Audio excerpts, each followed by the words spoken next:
Hi friends, ನಮಸ್ತೆ. ನಾನು ನಿಮ್ಮ ವಿಜಿ ಕುಕಿಂಗ್ ಚಾನಲ್ಗೆ ಸ್ವಾಗತ. ಇವತ್ತಿನ special recipe that is the snacks bread toast. ಸೂಪರಾಗಿರುತ್ತೆ ಮತ್ತು ಸೇಮ್ ಬೇಕ್ರಿ ಸ್ಟೈಲಲ್ಲಿ ಟೇಸ್ಟ್ ಮಾತ್ರ ಸೂಪರಾಗಿರುತ್ತೆ, ಅದೇ ಥರ ಇರುತ್ತೆ ಮತ್ತು ಕ್ರಿಸ್ಪಿಯಾಗೂ ಸಹ ಇರುತ್ತೆ. ಟೇಸ್ಟ್ ತಿನ್ನಬೇಕು, ಸೂಪರಾಗಿರುತ್ತೆ. ಬಿಸಿ ಬಿಸಿ ಮಾಡ್ಕೊಂಡು 5 ನಿಮಿಷದಲ್ಲಿ ಇನ್ಸ್ಟಂಟಾಗಿ ಮಾಡ್ಬೋದು. ಇದನ್ನು ವಿತೌಟ್ ಸಾಸ್ ಇಲ್ಲದಂಗೆ ಮಾಡ್ಬೋದು. ಹೇಗೆ ಮಾಡುವ ನೋಡುವ. ಮೊದಲಿಗೆ ಒಂದು ಪ್ಯಾನ್ ಇಡಿ. ಸ್ಟವ್ ಮೇಲೆ 4 ಟೇಬಲ್ ಸ್ಪೂನ್ ಎಣ್ಣೆ ಹಾಕಿ, ಎಣ್ಣೆ ಕಾಯಲು ಬಿಡಿ. ಆಮೇಲೆ ಸಾಸಿವೆ ಹಾಕಿ, ಸಾಸಿವೆ ಚಟಪಟನ್ನು ಬಿಡಿ 1 ಸೆಕೆಂಡು. ನೆಕ್ಸ್ಟು ಜೀರಿಗೆ ಹಾಕಿ, ಆಮೇಲೆ ಕರಿಬೇವು ಹಾಕಿ 1 ನಿಮಿಷ ಬಿಡಿ. ಅದಾದಮೇಲೆ 5 ಈರುಳ್ಳಿ ಹೆಚ್ಚಿ, ಆ ಈರುಳ್ಳಿನ ಸಣ್ಣಗೆ ಹೆಚ್ಚಾಕಿ, ನೆಕ್ಸ್ಟ್ 4 ಟೊಮೆಟೊ ಹೆಚ್ಚಿ ಹಾಕಿ ಚೆನ್ನಾಗಿ ಮಿಕ್ಸ್ ಮಾಡಿ. ಇದು ಆಯಿಲಿಗೆ ಈರುಳ್ಳಿ ಟೊಮೆಟೊ ಎಲ್ಲ ಚೆನ್ನಾಗಿ ಮಿಕ್ಸ್ ಮಾಡಿ ಒಂದು 3 ನಿಮಿಷ ಬಿಡಿ ಮಗ್ಗಕ್ಕೆ. ಈರುಳ್ಳಿ ಟೊಮೆಟೊ ಚೆನ್ನಾಗಿ ಮಗ್ಗಬೇಕು, ಟ್ರಾನ್ಸ್ಪರೆಂಟ್ ಆಗಬೇಕು, ಆ ಥರ ಚೆನ್ನಾಗಿ ಮಗ್ಗಲಿ. ಅವಾಗ ಕೈ ಆಡ್ತಾ ಇಡ್ರಿ. ನೆಕ್ಸ್ಟ್ ಹೆಚ್ಚಿರುವಂಥ ಕೊತ್ತಂಬರಿ ಸೊಪ್ಪು ಮತ್ತು ತುರಿದಿರುವಂಥ 1 ಕ್ಯಾರೆಟ್ನ ಹಾಕಿ ಚೆನ್ನಾಗಿ ಮಿಕ್ಸ್ ಮಾಡಿ.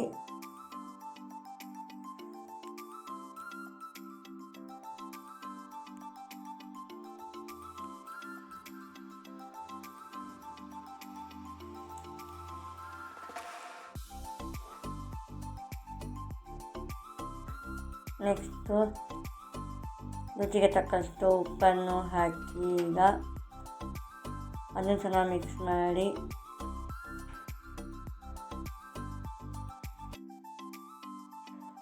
ನೆಕ್ಸ್ಟು 1 ಟೇಬಲ್ ಸ್ಪೂನ್ ಖಾರದ ಪುಡಿ ಹಾಕಿ. ಇದು ಹೋಮ್ ಮೇಡ್ ಖಾರದ ಪುಡಿ.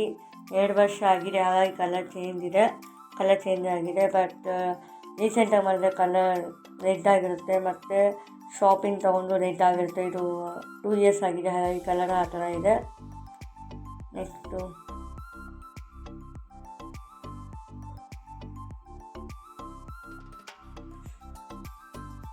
ಖಾರ ಉಪ್ಪೆಲ್ಲ ಚೆನ್ನಾಗಿ ವೆಜಿಟೇಬಲ್ಸಿಗೆಲ್ಲ ಮಗ್ಬೇಕಲ್ಲ, ಹಾಗಾಗಿ 2 ಮಿನಿಟ್ಸ್ ಬಿಡಿ.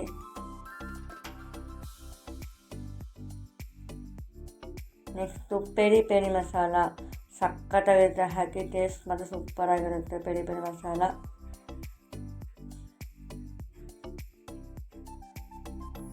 ನೆಕ್ಸ್ಟ್ 1 ಟೇಬಲ್ ಸ್ಪೂನ್ ಅರಿಶಿನ ಪುಡಿ ಹಾಕಿ ಮಿಕ್ಸ್ ಮಾಡಿ 1 ನಿಮಿಷ ಬಿಡಿ. ನೋಡಿ, ರೆಸಿಪಿಗೆ ಒಂದು ಟೊಮೆಟೊ ಈರುಳ್ಳಿ ಬ್ರೆಡ್ ಟೋಸ್ಟ್ ಇದ್ದರೆ ಸಖತ್ತಾಗುತ್ತೆ. ನೋಡಿ, ಸೂಪರಾಗಿರುತ್ತೆ. ಸೇಮ್ ಬೇಕ್ರಿ ಸ್ಟೈಲಲ್ಲೇ ಬಂದಿರುತ್ತೆ. ಟೇಸ್ಟ್ ಮತ್ತು ಹಾಗೇ ಇರುತ್ತೆ, ಸೂಪರಾಗಿರುತ್ತೆ. ಈಗ ಆಗಿದೆ, ಲಿಡ್ ಕ್ಲೋಸ್ ಮಾಡಿ.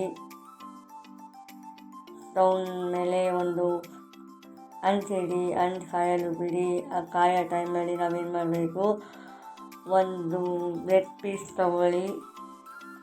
ಆ ಬ್ರೆಡ್ ಪೀಸಿಗೆ ಸ್ಟಫಿಂಗ್ ಮಾಡಿರುವಂತಹ ಮಸಾಲೆನ ಹಾಕಿ ಕ್ಲೋಸ್ ಮಾಡಿ ಎಲ್ಲ. ನೋಡಿ, ಅದಕ್ಕೆ 1 ಟೇಬಲ್ ಸ್ಪೂನ್ ತುಪ್ಪ ಹಾಕಿ, ಟೇಸ್ಟು ಕಡಿದಾಗ ಒಂದು ರಸ ಬರೋಲ್ಲ, ಸೂಪರಾಗಿರುತ್ತೆ, ಹಾಗಾಗಿ ಹಾಕ್ತೀವಿ. ನೆಕ್ಸ್ಟು 1 ಟೇಬಲ್ ಸ್ಪೂನ್ ತುಪ್ಪ ಹಾಕಿ ಬಾಲ್ ಹಾಕಿ ಹಣ್ಣು ಕಾದಿದೆ, ಅದು ಆಫ್ ಮಾಡಿದ್ದೆ, ಕಾದಿದೆ ಅಂತೇಳಿ ಮತ್ತೆ ಸ್ಟವ್ ಹಚ್ಚಿದ್ದೀನಿ. ಮತ್ತು 1 ಟೇಬಲ್ ಸ್ಪೂನ್ ತುಪ್ಪ ಹಾಕಿ ಮೇಲೆ ಕೆಳಗೆ ಹಾಕಿದ್ದೀನಿ. ಈಗ ಸುಡಿ ಅಥವಾ ಫ್ರೈ ಮಾಡಿ, ಸಖತ್ತಾಗಿರುತ್ತೆ. ಕೆಲವೊಬ್ಬರಿಗೆ ತುಂಬ ರೋಸ್ಟ್ ಹಾಕ್ಬಾರ್ದು, ಕೆಲವೊಬ್ಬರಿಗೆ ರೋಸ್ಟ್ ಬೇಕು. ಯಾರಿಗೆ ಆ ಥರ ಬೇಕೋ ಆ ಥರ ಮಾಡಿ. ಬಟ್ ನಮಗೆ ಸ್ವಲ್ಪ ರೋಸ್ಟ್ ಇರಬೇಕು, ಹಾಗಾಗಿ ಸ್ವಲ್ಪ ಜಾಸ್ತಿ ರೋಸ್ಟ್ ಮಾಡ್ಕೊತೀನಿ.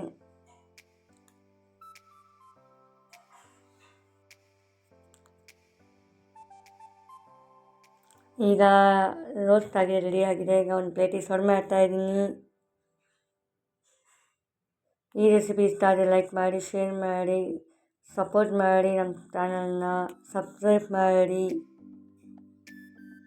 ನೋಡಿ, ಟೋಸ್ಟು ವಿತೌಟ್ ಸಾಸ್ ಇಲ್ಲದಾಗೆ ಮಾಡ್ಕೋಬೋದು. ಅಷ್ಟು ಚೆನ್ನಾಗಿ ಸಾಸ್ ಇಲ್ಲದೇ ಅಷ್ಟು ಟೇಸ್ಟಾಗಿರುತ್ತೆ. ಸಾಸೇ ಬೇಡ, ಹಾಗೆ ತಿನ್ಬೋದು, ಆ ಥರ ಚೆನ್ನಾಗಿರುತ್ತೆ ಟೇಸ್ಟು.